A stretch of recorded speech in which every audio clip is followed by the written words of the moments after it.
18ನೆಯ ಶತಮಾನದ ಚಿತ್ರದುರ್ಗದ ಕೋಟೆಯ ಪಾಳೆಗಾರನಾಗಿದ್ದ ಮದಕರಿ ನಾಯಕನ ಕೋಟೆಯ ಕಾವಲುಗಾರ ಕಹಳೆ ಮುದ್ದೆ ಹನುಮಪ್ಪನ ಹೆಂಡತಿ ಓಬವ್ವ. ಇವರನ್ನು ಕನ್ನಡ ನಾಡಿನ ವೀರವನಿತೆಯರಾದ ಕಿತ್ತೂರು ಚೆನ್ನಮ್ಮ, ರಾಣಿ ಅಬ್ಬಕ್ಕರ ಸಾಲಿನಲ್ಲಿ ಪರಿಗಣಿಸಲಾಗುತ್ತದೆ.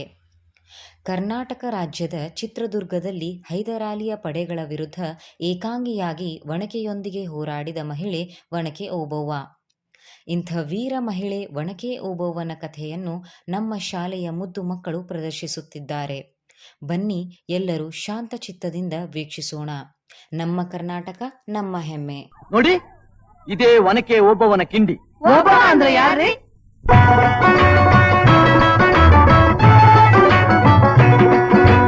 ಕನ್ನಡ ನಾಡಿನ ವೀರರಮಣಿಯ, ಗಂಡು ಭೂಮಿಯ ವೀರನಾರಿಯ ಚರಿತೆಯ ನಾನು ಹಾಡುವೆ. ಕನ್ನಡ ನಾಡಿನ ವೀರರಮಣಿಯ, ಗಂಡು ಭೂಮಿಯ ವೀರನಾರಿಯ ಚರಿತೆಯ ನಾನು ಹಾಡುವೆ.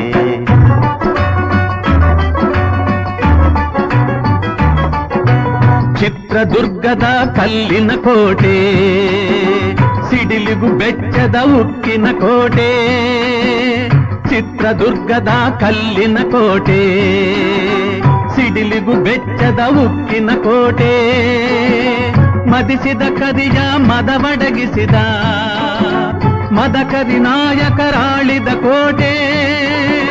ಪುಣ್ಯ ಭೂಮಿಯು ಈ ಬೀಡು, ಸಿದ್ಧದು ಹದಸಿದ ಸಿರಿನಾಡು.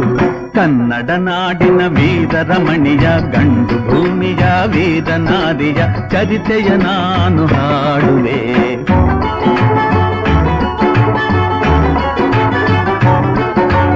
ಗೂಢಚಾರರು ಅಲೆದು ಬಂದರು, ಹೈದರಾಲಿಗೆ ವಿಷಯ ತಂದರು. ಚಿತ್ರದುರ್ಗದ ಕೋಟೆಯಲ್ಲಿ ವಾಯುವ್ಯ ದಿಕ್ಕಿನೆಡೆ ನೋಡು ಎಂದರು. ಕಳ್ಳಗಂಡಿಯ ತೋರಿದರು, ಲಗ್ಗೆ ಹತ್ತಲು ಹೇಳಿದರು.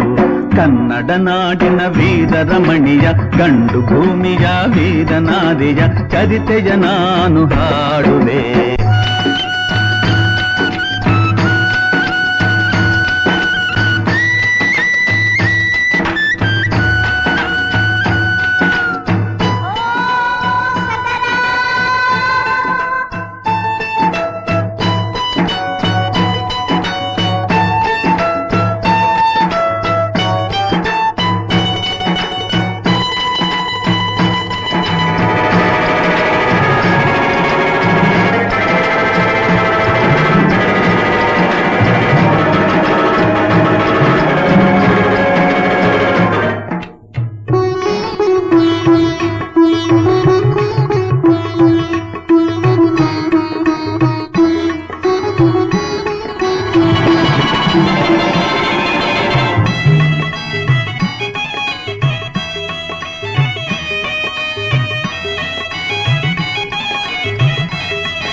ಒನಕೆ ಹಿಡಿದಳು, ವೀರಗಚ್ಚೆಯ ಹಾಕಿ ನಿಂದಳು.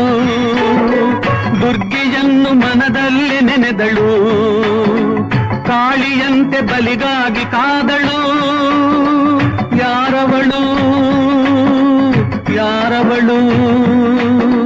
ವೀರವನಿತೆ ಆ ಓಬವ್ವ, ದುರ್ಗವು ಮರೆಯದ ಓಬವ್ವ.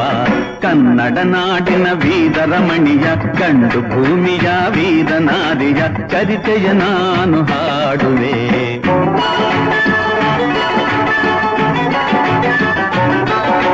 ತೆವಳುತ ಒಳಗೆ ಬರುತ್ತಿದೆ ವೈರಿ, ಒನಕೆಯ ಬೀಸಿ ಕೊಂದಳು ನಾರಿ.